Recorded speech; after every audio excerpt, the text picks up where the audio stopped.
Pagdating sa kantahan, siguradong hindi tayo magpapahuli dyan dahil wagi naman sa international stage ang galing ng Pinoy.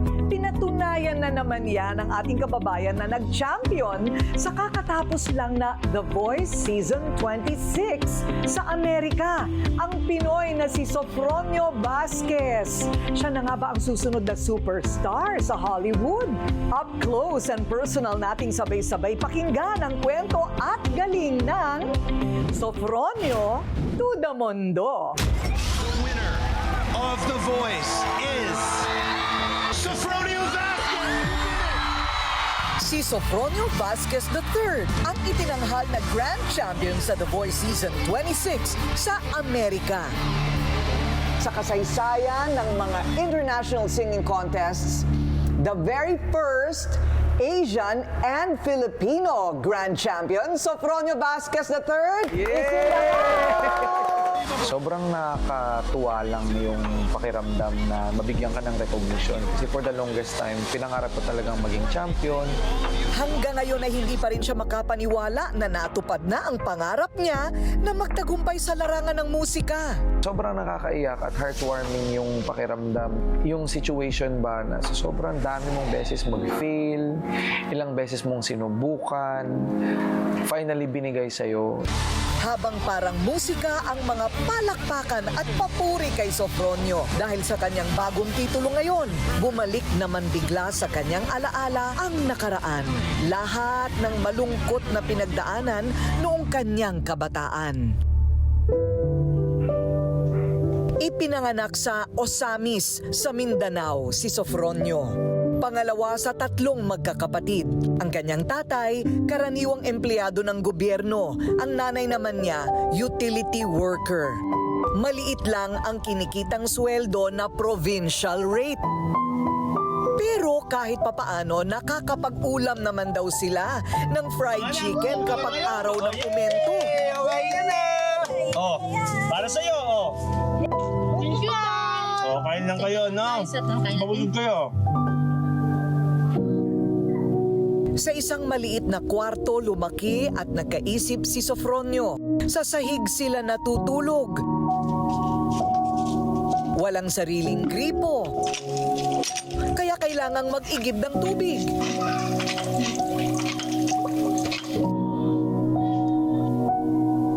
Nakikigamit lang din sila ng banyo sa kanilang kapitbahay. Parang sa kabila ng kalunos-lunos nilang sitwasyon, hindi niya ito iniinda. Natural ang tamis ng ngiti ni Sofronio. Dahil mayaman naman siya sa pagmamahal ng kanyang pamilya. Masaya yung childhood ko kasi na-experience ko yung totoong buhay na simple. Yung bahay namin, wala naman kaming sariling septic tank, wala kaming maayos na bowl, wala kaming restroom na maayos. Hanggang naging high school ako, 5 kami sa isang kwarto. Nakakatuwa. Ma-appreciate mo how simple life is, and now my life is going to be big. I will never ever forget the appreciation of yung simplicity. Pero sabi nga ng marami, tao lang. Nakaramdam din naman siya ng inggit sa mga kaklase na nakakaangat kumpara sa kanila. Ganda, no? Yung may mga gamit yung mga classmates ko, mga bago, syempre as a kid, mainggit ka talaga. Kumbaga, inaasam ko. Pero dahil yung tatay ko ay pinamulat sa amin na hindi lahat pwedeng ibigay sa amin, kailangan paghirapan. Yung side ng family ng mama ko kasi medyo well-off sila. Pero sa father side, talagang mahirap. So, tinuruan kami ng tatay ko na hindi asamin yung mga bagay na hindi naman kailangan. Lingid sa karamihan ang kanyang ama pala na si Sofronio Jr. ay musikero din at unang coach niya sa pagkanta. Kumakanta sila sa karaoke ng kapitbahay para panandali ang makalimutan ang hirap ng kanilang sitwasyon. Ang dami niyang ginawa mula sa pagkanta sa karaoke ng kapitbahay, kumakanta sa mga piyesta ng barangay, ayun, naging bokalista ng banda, tumutugtog sa mga bar, ay kumikita nga naman siya ng 500 pesos. So may pambili na siya ng bigas at ulam para sa pamilya. Mula pa noon, ang ultimatong pangarap talaga ni Sof ay ang maiahon sa kahirapan ng kanyang pamilya. Hanggang natapos na nga niya ang kursong dentistry sa tulong ng kanyang ninong. Kinailangan niya noong mag-focus sa trabaho. Saka na raw muna ang pagkanta na talagang kanyang unang love. Nung una, walang naniwala sa kanyang talent pero hindi niya sinukuan ang entablado. Maraming beses din siyang na-reject sa audition ng Tawag ng Tanghalan ng It's Showtime. Pero hindi siya sumuko at nakapasok sa pang-18 beses na audition noong 2017. Ang masaklap, natanggal si Sofronio sa semifinals ng TNT. Naging emosyonal siya noon sa masakit na pinagdaanan. Pinakamasakit na experience yung ma-reject. Ng ilang beses, yung andong ka na akala mo ibibigay sa'yo pero hindi naman. Hindi ko alam kung gaano kabigat pala ng pagtanggap dun sa mga rejections mo. Matutuwa na lang ako ngayon looking back na pwede palang mangyari sa'yo yun. You just dream and you have to be patient and be grateful and never forget na mag-pray. Kasabay ng kabiguan, dumating pa ang matinding trahedya na parang kidlat. Nagkasakit ng malubha ang kanyang tatay at nabawian ng buhay. Ang sanhi, kidney failure. Hindi niya alam noon kung saang kamay ng Diyos niya kukunin ang panggasto sa burol at pagpapalibing ng kanyang mahal na tatay.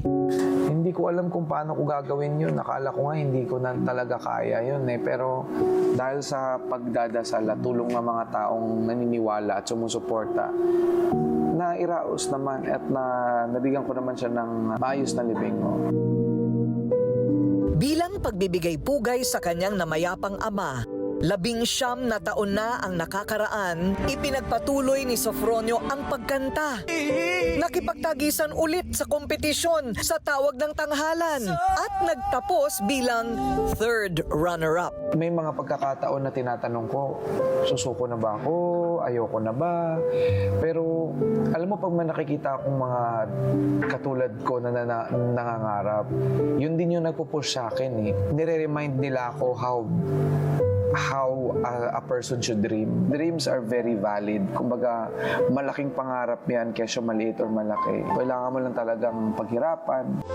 Na yung mga bagay na inaasam-asam mo lang dati ay makukuha mo pala siya sa sipag at tiyaga. Sa kabilang banda, 2022, naging viral sensation sa social media si Sofronio. Umabot pa sa mahigit 9 million views ang sarili niyang bersyon ng kantang That's What Friends Are For.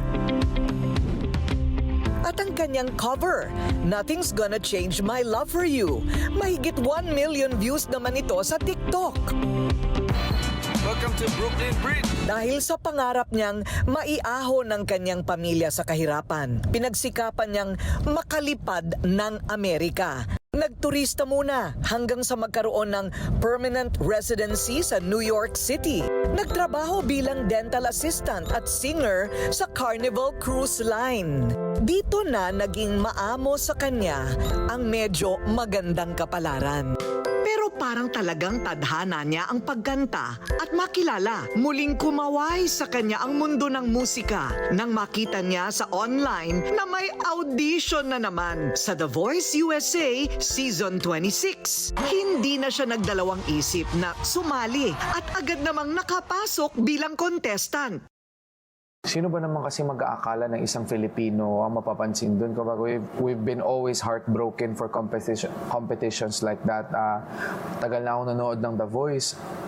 Yung mga time na inaasam ko lang din na magkaroon ako ng ganong moment pero hindi binigay.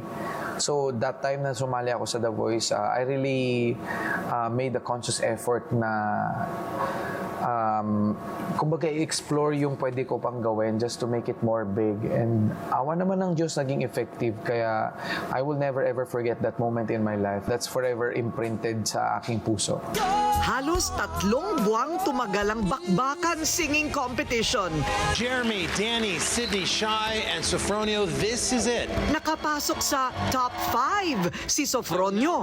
Doon na siya kinabahan daw ng husto. Shy and Sofronio, one of you is the voice. Hanggang eto na nga at napasama na si Sofronio sa top 2. Gentlemen, the winner of the voice is... Kasama niya si Shy Roberts. Sila ang naglaban sa final round. Yung dalawa na lang kaming natira, ayun, sabi ko na, Lord, bahala ka na kung anong gift mo sa akin ngayon kasi kumbaga magde-December na rin. Sana bigyan mo ako ng magandang December gift. And inaalala ko lang yung always na sasabihin sa akin ng tatay ko na deep breathing, ganun. Hinga lang ako ng hinga, tapos makikita nyo naman sa video kung gaano kalikot yung mata ko kasi kumbaga I was just holding my energy na sana ako yung tawagin.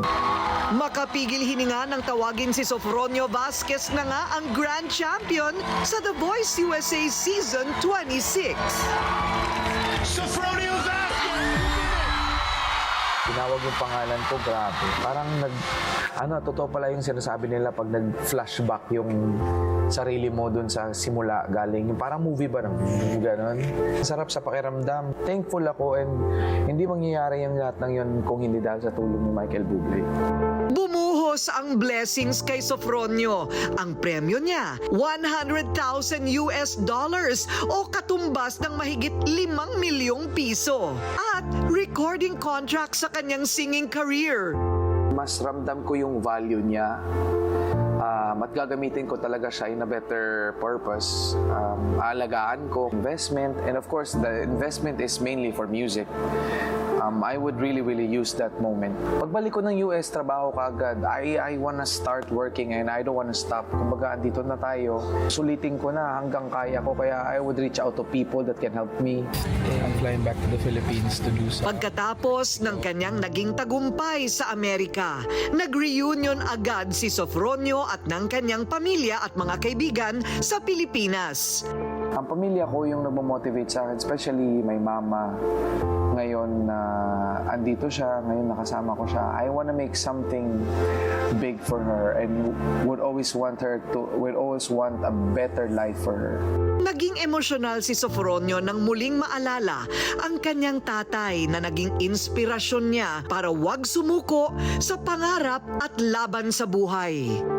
Naalala ko siya after nung pagkapanalo ko, sana andito siya, sana masabihan ko siya na nanalo ako. Sana magkaroon pa sana siya ng mas longer na life. Kaso, yung mga pagkakataon talaga na hindi na pwede. So, alam ko namang andyan lang siya. Ramdam na ramdam ko yung energy niya. So, thankful ako dun. Thankful ako sa tatay. Sa lahat ng mga aspiring singers, ito yung sana ko para sa kanila. Sana huwag kayong tumigil. Sana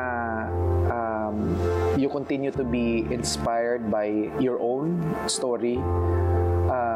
Sinasabi nila inspired sila sa story ko, pero I'm always inspired by people who thinks inspiration is big. Puno ng hamon ang kapalaran ng tao, pero ang taong hindi sumusuko gaya ni Sofronio ang siyang nagtatagumpay. Hawakan ang pangarap, gamiting instrumento ang talent at patuloy na lumakad sa landas na tayo mismo ang bumuo dahil darating din ang araw na pipihit din ang kapalaran pabor sa iyo. Sofronio Vasquez!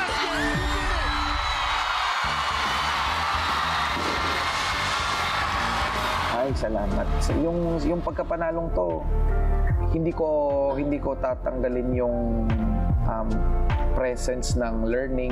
I will keep on the promise to push more. Mangangarap lang ako ng mangangarap hanggang kung ano man yung ibibigay sa akin ng pagkakataon ay maging akin.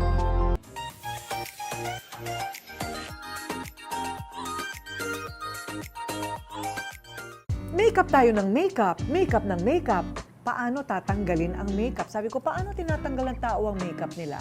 Ito ginawa ko kasi araw-araw ako halos naka-makeup sa TV Patrol, di ba? Sa aking mga show. Ang baby oil malagkit. Tapos, ayaw mo mag-shampoo, nalagyan na ng oil yung shampoo, pati unan mo may oil. Ayoko rin yung nasa jar. Kasi, yung jar, pag nilagay mong ganyan sa mukha mo, ganyan mo ulit, nagkaroon na ng makeup yung garapon, right? Kadiri.